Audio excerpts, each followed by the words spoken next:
Assalamualaikum warahmatullahi wabarakatuh. Salam Pancasila, salam PPKN Asyik. Apa kabar kalian para pembelajar? Semoga kita tetap diberikan kesehatan dan keselamatan oleh Yang Maha Kuasa. Amin.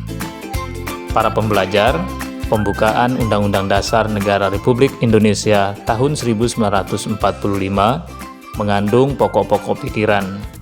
Apa saja pokok-pokok pikiran tersebut? Mari kita temukan jawabannya dalam materi kita kali ini berjudul Pokok-pokok Pikiran Pembukaan Undang-Undang Dasar Negara Republik Indonesia tahun 1945. Di materi ini kita akan mempelajari pertama, makna pokok-pokok pikiran pembukaan Undang-Undang Dasar Negara Republik Indonesia tahun 1945. Kedua, suasana kebatinan para pendiri negara dalam merumuskan Undang-Undang Dasar Negara Republik Indonesia tahun 1945. Yang ketiga, makna pokok pikiran pertama sampai keempat. Dan yang terakhir, arti penting pokok-pokok pikiran pembukaan Undang-Undang Dasar Negara Republik Indonesia tahun 1945.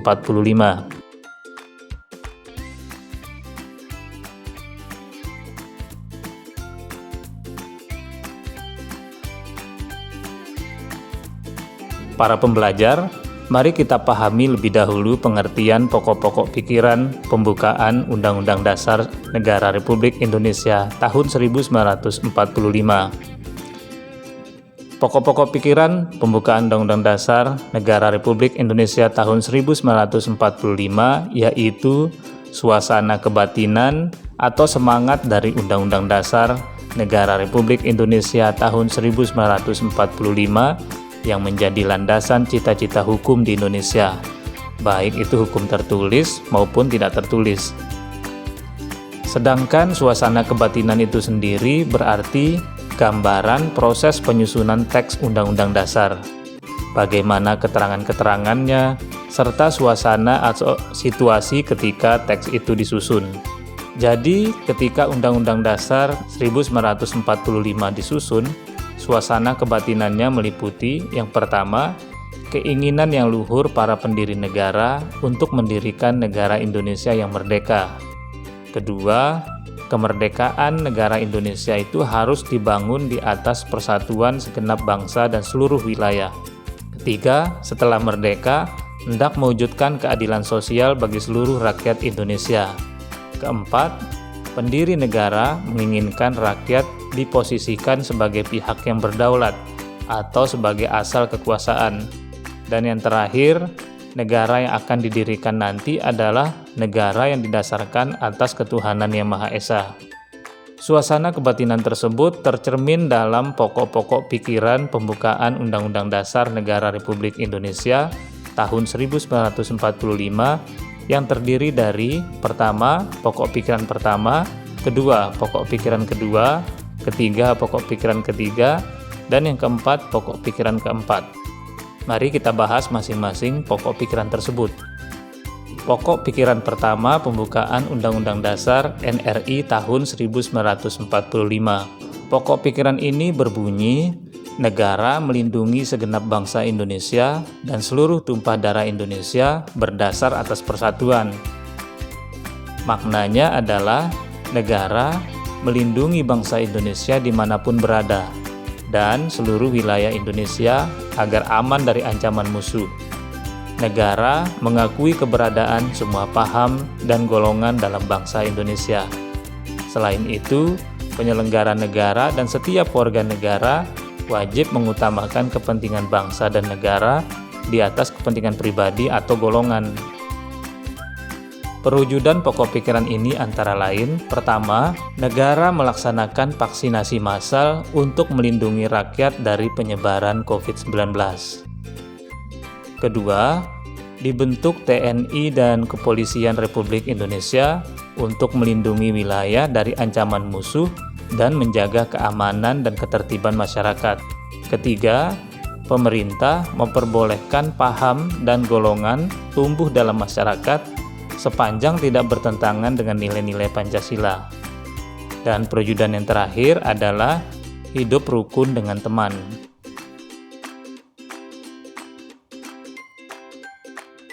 Pokok pikiran kedua pembukaan Undang-Undang Dasar NRI tahun 1945. Pokok pikiran ini berbunyi, negara hendak mewujudkan keadilan sosial bagi seluruh rakyat Indonesia. Maknanya adalah keadilan sosial bermakna bahwa warga negara dipenuhi hak dan kewajibannya dalam tata cara pergaulan sosialnya secara berimbang, sehingga mencapai kesejahteraan. Kemudian keadilan sosial adalah cita-cita bersama setelah berhasil mendirikan Indonesia merdeka. Selain itu, pemerintah menentukan cara dan peraturan untuk mewujudkan kesejahteraan umum sesuai ketentuan dalam Undang-Undang Dasar.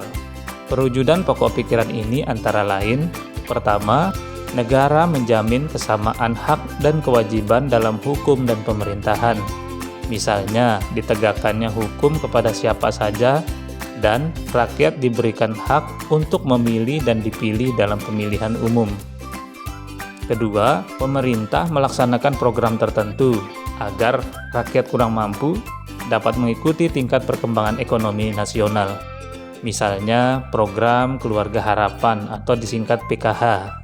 Kemudian ketiga, pemerataan pembangunan di seluruh wilayah Indonesia.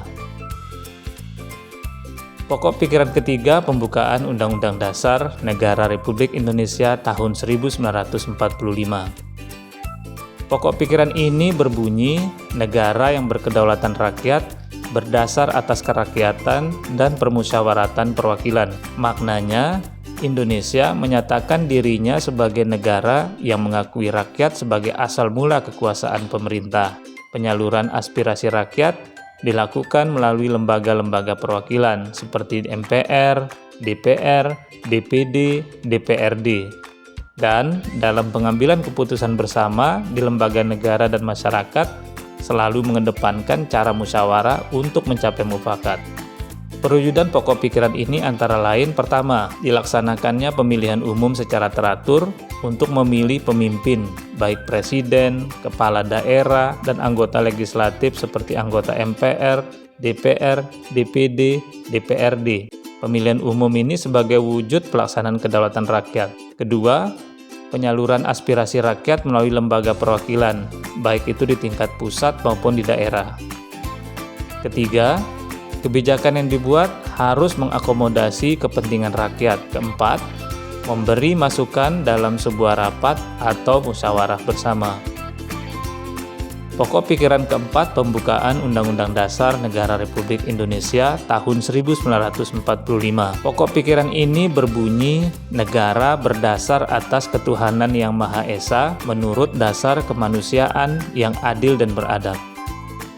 Maknanya, kehidupan berbangsa dan bernegara di Indonesia berdasar pada nilai-nilai agama, yaitu keyakinan adanya Tuhan, ketakwaan, dan nilai toleransi. Selanjutnya, nilai kemanusiaan, penghargaan atas harkat dan martabat manusia menjadi landasan hubungan antar masyarakat. Dan pemerintah serta warga negara wajib memelihara budi pekerti yang luhur, yang dilandasi ketaatan pada ajaran agama masing-masing dan menghargai hakikat manusia. Perwujudan pokok pikiran ini antara lain, pertama, praktik pemerintahan di Indonesia dilandasi pengakuan adanya Tuhan serta ketakwaan. Misalnya dalam sebuah kegiatan selalu kita lihat diisi dengan kegiatan berdoa untuk meminta berkat dan rahmat dari Tuhan. Yang kedua, negara menjamin perlindungan dan penegakan hak-hak asasi manusia. Ketiga, pemerintah memfasilitasi penyebaran agama dengan membangun tempat ibadah. Kemudian yang keempat, menghargai teman yang berbeda agama. Nah, demikian makna tiap pokok pikiran. Sekarang kita membahas arti penting pokok pikiran tersebut. Pokok-pokok pikiran pembukaan Undang-Undang Dasar Negara Republik Indonesia tahun 1945 menjadi landasan dalam mewujudkan cita-cita hukum di Indonesia, baik hukum tertulis maupun hukum tidak tertulis. Hal di atas berarti bahwa untuk mewujudkan hukum atau peraturan yang diinginkan sesuai semangat yang luhur dari para pendiri negara, maka harus berpatokan pada pokok-pokok pikiran pembukaan. Dengan demikian, hukum yang dibentuk tidak akan kehilangan arah, Oleh karena itu, pokok-pokok pikiran pembukaan sebagai sumber hukum tertinggi di Indonesia. Selanjutnya dijabarkan dalam semua peraturan perundang-undangan, seperti ketetapan MPR, undang-undang, peraturan pemerintah, dan bentuk peraturan-peraturan lainnya.